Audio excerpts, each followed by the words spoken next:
নমস্কার। মুক্ত কণ্ঠের পক্ষ থেকে আপনার কথা নিয়ে আমি আশিস বসু। আজকে এই ভারতবর্ষে যে এই উচ্ছৃঙ্খলতা ঘটছে, এর জন্য আমি সম্পূর্ণভাবে নরেন্দ্র মোদী মহাশয়কেই দায়ী করব। কারণ উনি এই নমনীয়তা দেখানোর জন্যেই আজকে এরা এত উত্তরোত্তর বৃদ্ধি পাচ্ছে, উচ্ছৃঙ্খল হয়ে উঠছে।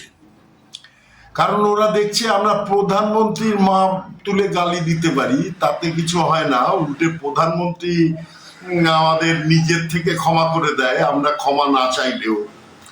তো এই মিলিটারি, তারপরে মুখ্যমন্ত্রী, গৃহমন্ত্রী, এরা কোন ক্ষেতের মূল্য?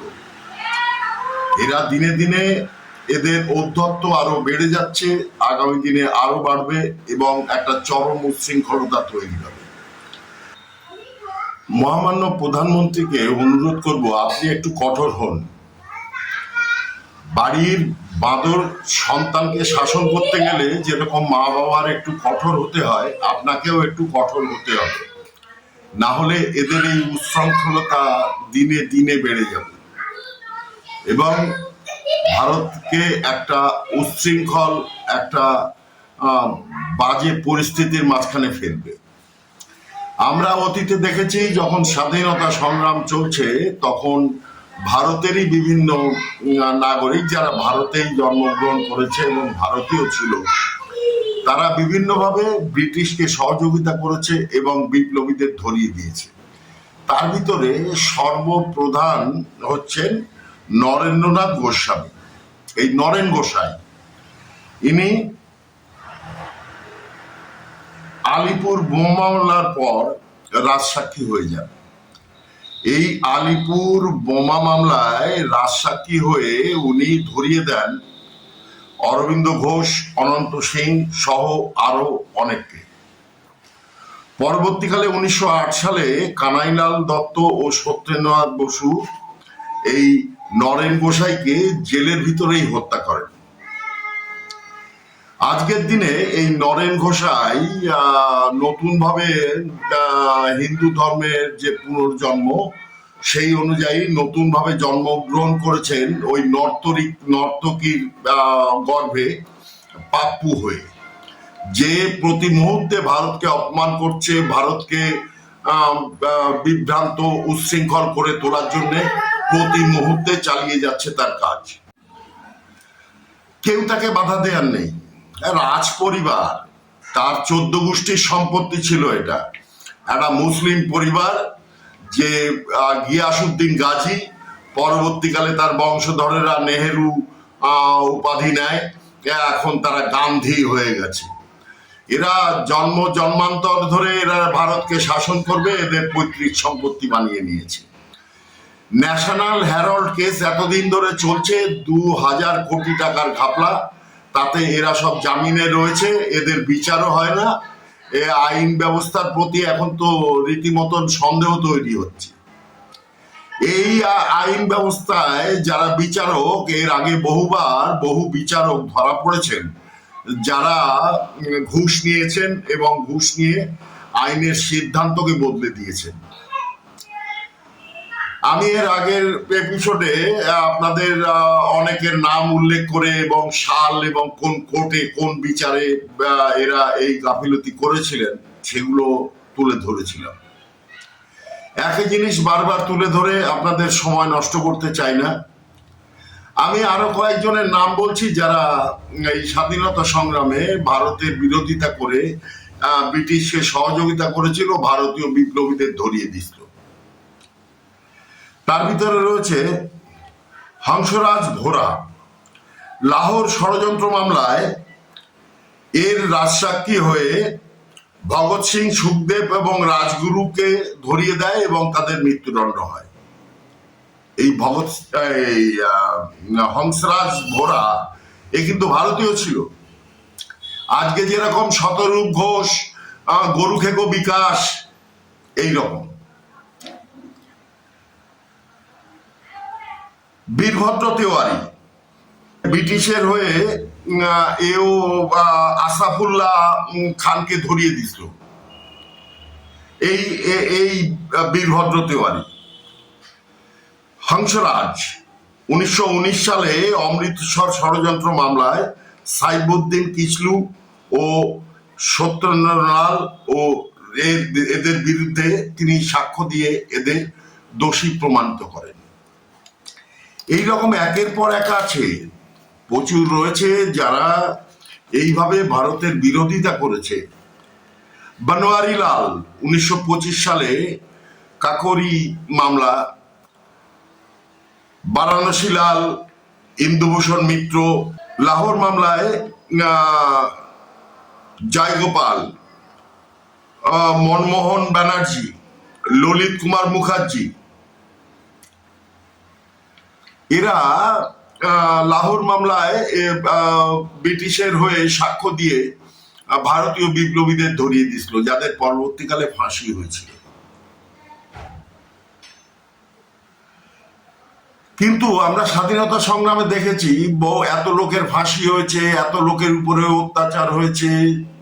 সূর্য সেনকে তো দাঁত, হাত, নখ সব ভেঙে দেওয়া হয়েছিল, প্রতিটা হাড়, এত অত্যাচার হয়েছিল। কিন্তু এই গান্ধী এবং নেহেরু একটা থাপ্পড় কোনোদিন খায়নি, কিন্তু এরা সবচেয়ে বেশি সুবিধে ভোগ করেছে। গান্ধী তো এত নোংরা মানসিকতার ছিল যে মন্দিরে বসে কোরআন পড়েছে, কিন্তু মসজিদে বসে গীতা পাঠ করেননি।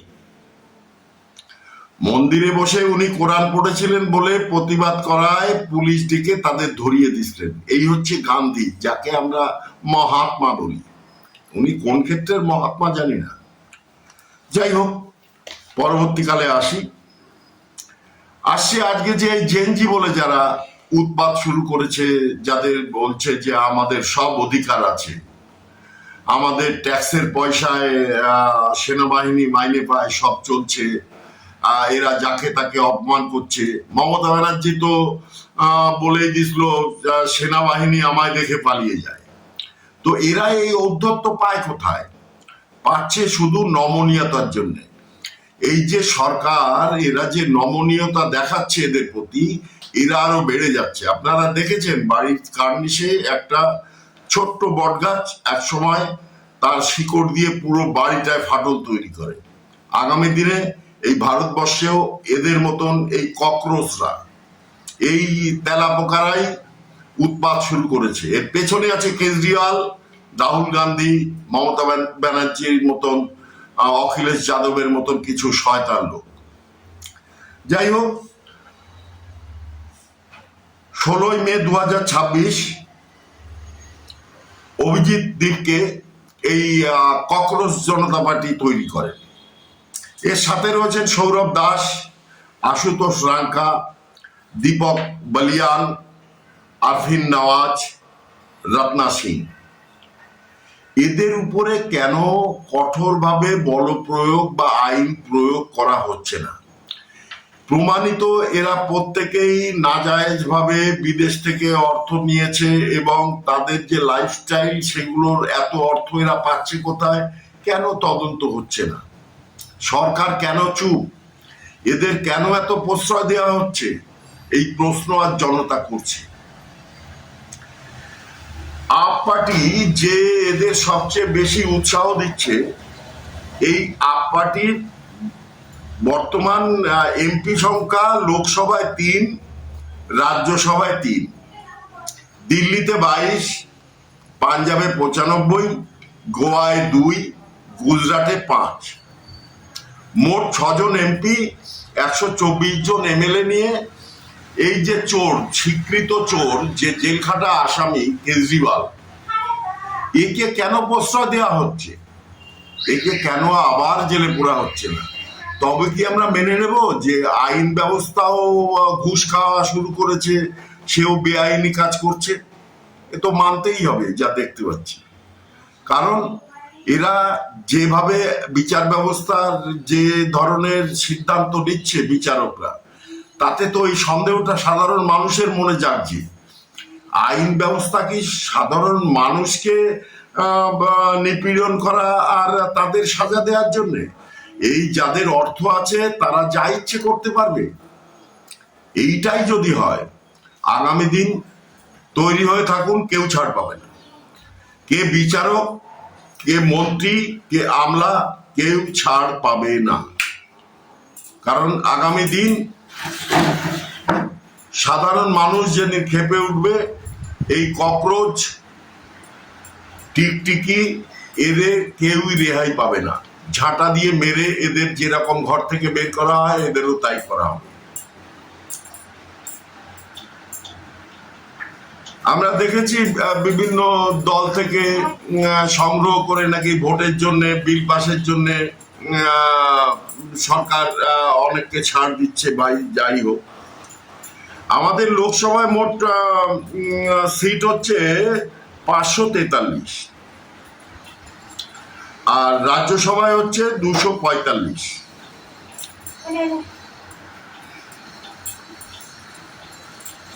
বিজেপির রয়েছে 233, যেগুলো নির্বাচিত হয় রাজ্যসভায়, আর রাষ্ট্রপতির দ্বারা নির্বাচিত হয় 12 জন।